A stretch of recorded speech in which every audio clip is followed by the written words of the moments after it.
Who's ready for some irreverent, video game-inspired action and comedy? Peacock's Twisted Metal promises high-octane thrills mixed with laughs and gore. But can it deliver? A motor-mouthed outsider is offered a chance at a better life, but only if he can successfully deliver a mysterious package across a post-apocalyptic wasteland. Anthony Mackie stars in this along with Stephanie Beatriz, Thomas Hayden Church, and the voice of Will Arnett. And then there's even an appearance by Neve Campbell. Now this is based on a video game, but even if you've never played it, it's not that pertinent to understanding the story or even getting into the lore. The world has gone to crap, and now a ton of people in the US lived in walled-off cities, while others live outside in the chaos and danger. And there's some drivers who drive between the cities to deliver supplies or really anything else that's requested, but on the roads, there are all sorts of dangers. This really is just an Americanized version of Mad Max, sharing even in the exaggerated personas of the characters that we meet. Mackie's wonderful in this. He's incredibly snarky, but also because of his background, he's a little ignorant of certain things, which in then turn creates situations for a lot of laughs. Now, at times he can come across as dumb, but I don't think he actually is. He's just unaware of certain ideas and concepts because he's never been exposed to them.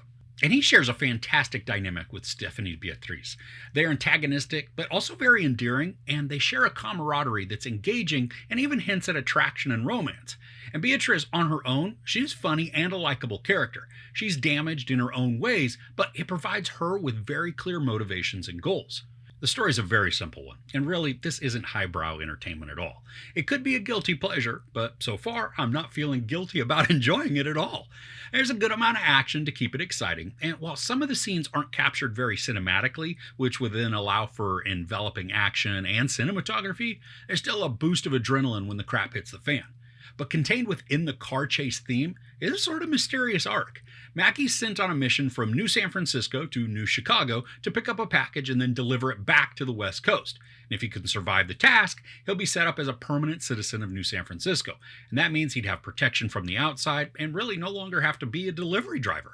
There's no hidden nuance that the trek is going to be perilous and even manipulative, but that also makes the larger narrative relevant as Mackie encounters one obstacle after another.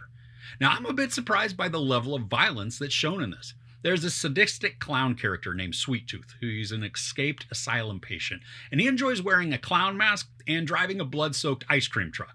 Now, the character is acted by this towering hunk of a man named Joe Shinoa, but it's voiced by the wildly acerbic Will Arnett, and his dialogue delivery, it really brings the character to life. I mean, Sweet Tooth enjoys the more violent side of life, and there are situations, especially as we get to episode 5, where the violence and the gore are drastically stepped up.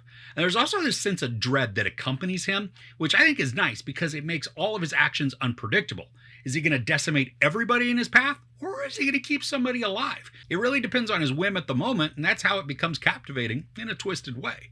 Now, each of the episodes is short, so this can be a quick watch. And because all 10 episodes are dropping at once, you can get a fun binge going.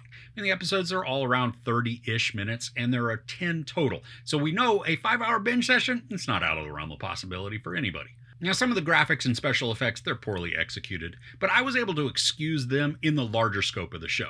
Now, one scene in particular features a storm, and that lightning and even the CGI is pretty terrible.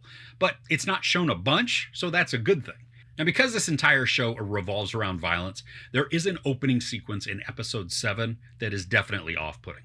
But it also works wonderfully for the setup that it's establishing. Now, luckily, we don't see the actual gore or violence or even the aftermath, but we still know exactly what's happening, and it's meant to disgust and disturb us, which it accomplishes very easily. Now, for as much as I really enjoyed the banter and the interactions between Beatriz and Mackie, the revolving door of fight, makeup, did get to be a little tiresome. I mean, the pattern does work to create tension and also some sideways humor, but it also is very repetitive, making me wish that there could have been just more variance in their dynamics.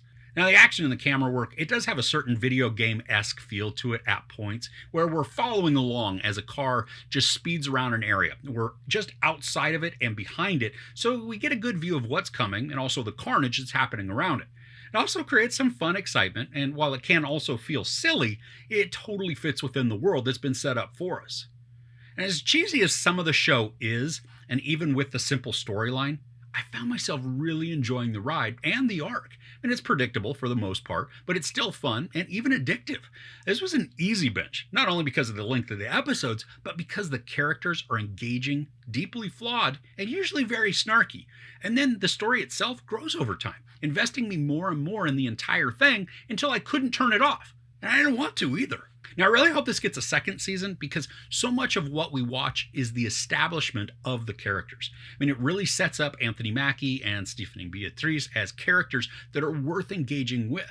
There's a resolution to the larger arc of the season, which I thought was nice, but it then sets up another story for our characters to engage in. And I think with the way that it's teased, we're in for a ton of destruction, action, and then even carnage-heavy fun. And when you do get to that final episode, there's a post-credit scene that you're not going to want to miss. So overall, Twisted Metal is a huge surprise of a series. While the story is a fairly simple and straightforward one, the characters and their journey create engaging complexities filled with sarcastic interactions and violent action sequences. The binge is a quick one, but still very addicting, and despite some wonkiness with some special effects and lackluster CGI, the practical effects are visceral and deliver effective gross-out scenes. Even if you don't play video games, but can enjoy some outrageous scenarios infused with quick-witted humor, you might find yourself strapped in for the entire drive. There's sex, brief nudity, a ton of profanity, and then a lot of brutal and bloody violence. I give Season 1 of Twisted Metal 3.5 out of 5 couches. Now, this one really surprised me at the level of fun, despite all the silliness. So, do you have a favorite car-themed movie or show? Let me know what it is in the comments below.